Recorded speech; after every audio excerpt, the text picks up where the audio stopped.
Hello and welcome to Bikash IQ. উচ্চ মাধ্যমিক চতুর্থ সেমিস্টার দর্শন বিষয় থেকে তোমাদের সামনে আজকে উপস্থিত করেছি ইউনিট 2 অর্থাৎ বিভাগ খ। অনেকে জানো বিভাগ খ বলে। এই বিভাগ খ থেকে টোটাল তোমাদের 18 মার্কস থাকবে, মানে 18 নম্বরের পরীক্ষা হবে। এর মধ্যে তোমাদের দুটো বড় কোশ্চেন লিখতে হবে, যেটার মধ্যে তোমার থাকবে 6 নম্বর করে, মানে 6 দিয়ে 12 নম্বর থাকবে। আর এইখান থেকে মাত্র তিনটে তোমাদেরকে বলবো, তিনটে নোট তোমাদেরকে প্রোভাইড করবো। তিনটের মধ্যে যে কোনো দুটো করবে, যে কোনো অবস্থায় কমন পড়বে। এক কথায় যদি বলা যায়, তিনটে যে নোট প্রোভাইড করছি, এই তিনটের মধ্যে যে কোনো দুটো কিন্তু পরীক্ষাতে আসবে, 200% গ্যারান্টি লিখে রাখো। আর আজকে কি কি নোট পড়তে হবে সমস্তটাই কিন্তু আজকের এই ভিডিওর মধ্যে কিন্তু উপস্থিত করতে চলেছি। একটা কথা শুনে রাখো, এখান থেকে প্রথমত তোমাদেরকে বললাম 18 নম্বরের পরীক্ষা হবে, তোমাদের 18 মার্কস থাকবে। দুটো কোশ্চেন হবে তোমাদের এখানে 2 নম্বর, মানে 2 × 6 এই মতন থাকবে, মানে দুটো কোশ্চেন হবে তোমাদের 2 × 6 = 12 নম্বর হবে, ঠিক আছে। বড় কোশ্চেন হবে, বড় কোশ্চেনের ক্ষেত্রে ডিসক্রিপটিভ। আর থাকবে তোমাদের থাকছে তোমাদের কটা যেন, তিনটে কোশ্চেন থাকবে, মানে 2 × 3 এই মতন করে, ঠিক আছে। 6 নাম্বার, মানে এসিকিউ, এটা হলো এসিকিউ। তার মানে টোটাল হয়ে গেল এখানে 12, এখানে হয়ে গেল 6, টোটাল 18 নাম্বার রয়েছে। আর 18 নম্বরের মধ্যে মাত্র যদি বলা যায় 2 নম্বর, এই 12 নম্বরের ক্ষেত্রে জাস্ট তোমাদেরকে তিনটে নোট প্রোভাইড করছি এক্ষুনি। এই তিনটের মধ্যে যে কোনো অবস্থায় দুটো নোট কমন পড়বেই তো পড়বে, 100% গ্যারান্টি লিখে রাখো। ওকে, আরেকটা কথা বলছি, যারা নতুন ভিজিট করেছো অবশ্যই কিন্তু সাবস্ক্রাইব করে নেবে পরবর্তী ক্লাস বা পরবর্তী আপডেট পাওয়ার জন্য। জানো বিকাশ আইকিউ একটা এডুকেশনাল শিক্ষামূলক চ্যানেল, অবশ্যই কিন্তু তোমরা সাবস্ক্রাইব করবে, ঠিক আছে। চলে এসো। তাহলে দেখো প্রথম যে বিষয়, আর নোটস কোথায় পাবে কেমন কি সমস্ত কিছু বলে দেবো নিশ্চিত রূপে, একটুখানি ওয়েট করো। প্রথম দেখো, তোমাদের কিন্তু রয়েছে দুভাগে ভাগ করেছে সিলেবাসটাকে। একটা যদি বলা যায় বিভাগ ক, আর একটা হচ্ছে বিভাগ খ, ঠিক আছে। আর বিভাগ ক এর মধ্যে আমি এটা তোমাদেরকে সম্পূর্ণ ইন্দ্রজিৎ পাবলিকেশন, তোমরা দেখেছো, এই ইন্দ্রজিৎ পাবলিকেশন থেকেই কিন্তু তোমাদের কাছে শেয়ার করছি বিষয়টা, ঠিক আছে। বিভাগ ক এর মধ্যে আমরা দেখেছি কি সত্তাপেক্ষক এবং সত্য সারণী। তোমাদেরকে বলেছিলাম কি সত্তাপেক্ষক প্লাস সত্য সারণী, এই দুটো চ্যাপ্টারে কিন্তু একটাই মাত্র নোট বা একটাই ফর্মুলা, একটাই শর্টকাট, মাত্র যৌগিক বচনকে যে 5 ভাগে ভাগ করা হয়েছে, এই 5 প্রকারটা যদি ভালো করে লিখে রাখো, 5 প্রকারের নোটটা যদি রেডি থাকে, নিশ্চিত রূপে তোমাদের এখানে কয় নম্বর, 6 করে 12 নম্বর চোখ বন্ধ করে তুমি পেয়ে যাবে এখানে। প্রত্যেকটা সত্তাপেক্ষক বলো বা সত্য সারণী বলো, আবার কিন্তু রিপিট করছি পুরো সিলেবাসটা, একটুখানি চোখ বুলিয়ে নাও। এরপর চলে আসবে বুলীয় ভাষ্য এবং ভেনচিত্র। বুলীয় ভাষ্য ভেনচিত্র টোটাল তোমাদের থাকছে 2 করে 4 নম্বর থাকবে। নিশ্চিত রূপে কিন্তু এখানে সম্পূর্ণটা প্র্যাকটিসের উপর নির্ভর, নো প্রবলেম, ঠিক আছে। এরপর চলে আসবে আরোহ যুক্তির ক্ষেত্রে। আরোহণ মানে স্বরূপ এখানে রয়েছে, কারণ রয়েছে, আর মিলের পদ্ধতি রয়েছে। এই মিলের পদ্ধতি থেকে মাত্র তোমাদেরকে দুটো পড়তে বলেছি, যে কোনো একটা কমন পড়বে, দুটোর মধ্যে যে কোনো একটা কমন পড়বে, 200% গ্যারান্টি। এরপরে যখন আমরা আসবো তোমার পুরো সিলেবাসটা, এখানে অনেক স্টুডেন্টের ডিমান্ড রয়েছে যে বিভাগ খ নিয়ে আলোচনা করুন বা ইউনিট 2 নিয়ে আলোচনা করুন, সেই জন্য কিন্তু জাস্ট তোমাদেরকে একবার রিমাইন্ড করলাম সিলেবাসটা। তাছাড়া এখানে কিন্তু পুরো সিলেবাসটা উল্লেখ করছি না, জাস্ট তোমাদের আমাদের বিভাগ খটা কিন্তু আলোচনা করতে চলেছি। দেখো রবীন্দ্রনাথের চিন্তাভাবনা থেকে 6 নম্বর থাকছে, স্বামী বিবেকানন্দ থেকে 6 নম্বর থাকছে, আর মহাত্মা গান্ধীর থেকে 6 নম্বর থাকছে, বড় কোশ্চেনের ক্ষেত্রে বলছি, ঠিক আছে।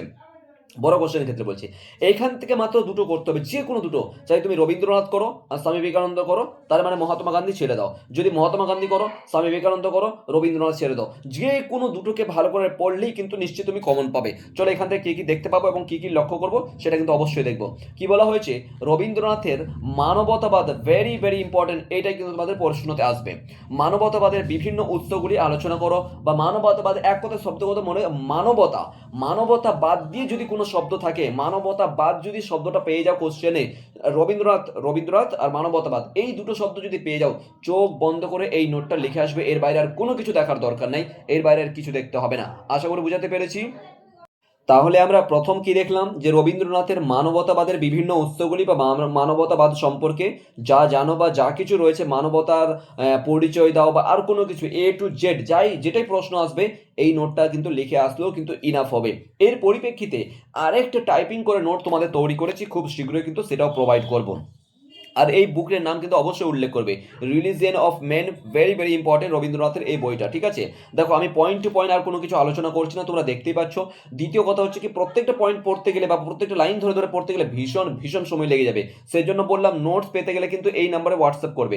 আগে দাঁড়াও, আগে পুরোটা শুনে নাও সিলেবাসটা। এখানে বড় কোশ্চেন কি কি রয়েছে, 12 নম্বর থাকবে, সহজ কথা নয়, 12 নম্বর থাকবে। কি কি পড়তে হবে একটুখানি লক্ষ্য করো, তোমাদেরকে বলে দিচ্ছি। মানবতাবাদের উৎস সমূহ, ঠিক আছে, সমস্ত কিছু ধর্মীয় ভিত্তিক রয়েছে, সামাজিক ভিত্তিক রয়েছে, প্রাকৃতিক লোক সাহিত্যিক রয়েছে, সাংস্কৃতিক ভিত্তি রয়েছে, সমস্ত কিছু রয়েছে। এরপরে চলে আসবো আমরা স্বামী বিবেকানন্দের ক্ষেত্রে। স্বামী বিবেকানন্দের ক্ষেত্রে আমরা কি দেখতে পাবো যে স্বামী বিবেকানন্দের ক্ষেত্রে যে স্বামী বিবেকানন্দ কর্মযোগ ভেরি ভেরি ইম্পর্টেন্ট এই শব্দটাই কিন্তু আসবে। এখানে শুধু আমি নই, বহু পশ্চিমবঙ্গের নামি দামি এবং স্কুলের হাই কোয়ালিফাইড যে সমস্ত টিচার রয়েছেন স্যার নিজে থেকেই বলেছেন কর্মযোগটা ভেরি ভেরি ইম্পর্টেন্ট। স্বামী বিবেকানন্দের যে কর্মযোগ রয়েছে ভেরি ভেরি ইম্পর্টেন্ট, কর্মযোগটা ভেরি ভেরি ইম্পর্টেন্ট আসার প্রবল সম্ভাবনা রয়েছে। তার মানে আমরা রবীন্দ্রনাথের মানবতাবাদ 1 নম্বর দেখলাম, 2 নম্বর কি দেখলাম স্বামী বিবেকানন্দের কর্মযোগ। বাস এই দুটো নোট যদি দেখে যাও, দুটো নোট যদি করে যাও, চোখ বন্ধ করে তুমি 12 নম্বর কিন্তু নিশ্চিত রূপে পেয়ে যাবে এখানে।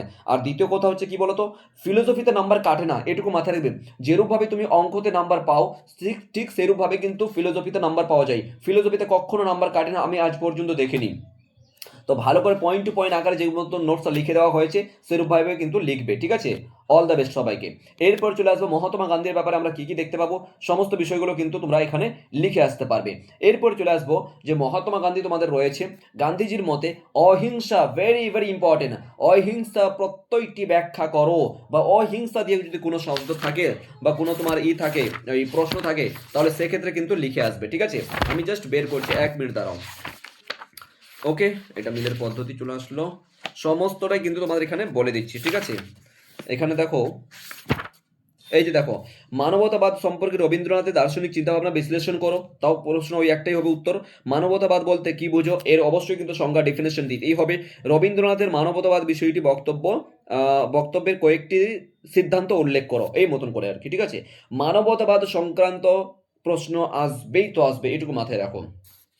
তো তোমরা যারা আর কি এইতে পড়েছো, ইন্দ্রজিৎ পাবলিকেশনের বইটা পড়েছো, তো দেখবে আর কি স্বামী বিবেকানন্দের কর্মযোগ দার্শনিক চিন্তাভাবনা খুব ইম্পর্টেন্ট।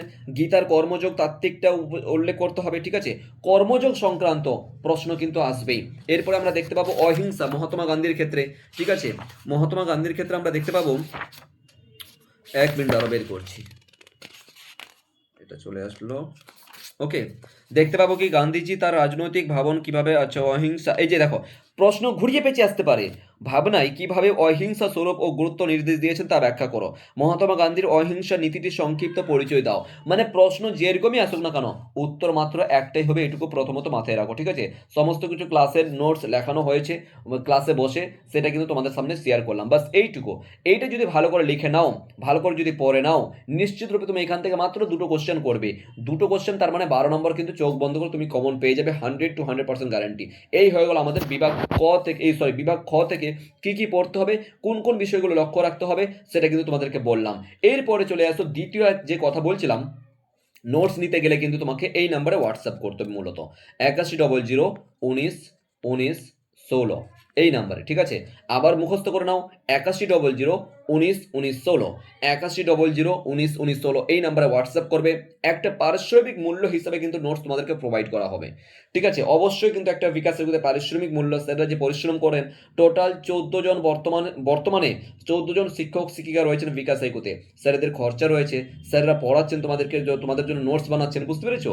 তো একটা পারিশ্রমিক মূল্য হিসাবে কিন্তু তোমাকে এটা নিতে হবে। সেটা কত কি ফি রয়েছে সমস্ত কিছু কিন্তু যখন হোয়াটসঅ্যাপ করবে ডিটেলস চলে যাবে, সমস্ত কিছু বলে দেওয়া হবে, ঠিক আছে।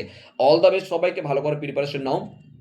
এরপরে এইখান থেকে তোমাদের 2 বা 3 নম্বরের জন্য অ্যাজ পার সিলেবাসে যেটা লিখেছে আর কি, সেখানে তো দেওয়া রয়েছে 2 নম্বর করে, ঠিক আছে, বা 3 নম্বর করে, যাই হোক না কেন 2 নম্বর আসুক বা 3 নম্বর আসুক না কেন, সেই অনুযায়ী কিন্তু এসএকিউর পিডিএফ কিন্তু রেডি আছে। এসএকিউর পরবর্তী ক্লাসে কিন্তু অবশ্যই নিয়ে আসবো, তার জন্য কিন্তু সাবস্ক্রাইব করে রাখবে, ঠিক আছে। অল দ্য বেস্ট, মাত্র দুটো পড়ো, আর কিছু পড়তে হবে না। চাই স্বামীজিকে পড়ো, রবীন্দ্রনাথকে পড়ো, অথবা তুমি মহাত্মা গান্ধীকে পড়ো, রবীন্দ্রনাথকে পড়ো, যে কোনো একটাকে ছাড়বে, তিনটাকেই পড়তে যেও না, তিনটার পড়া দরকার নেই, যে কোনো দুটোকে পড়ো, ঠিক আছে। যে কোনো দুটো পড়ো, এখানে কিন্তু কমন পাবেই তো পাবে, 100% গ্যারান্টি। অল দ্য বেস্ট সবাইকে, ঠিক আছে। Thank you so much.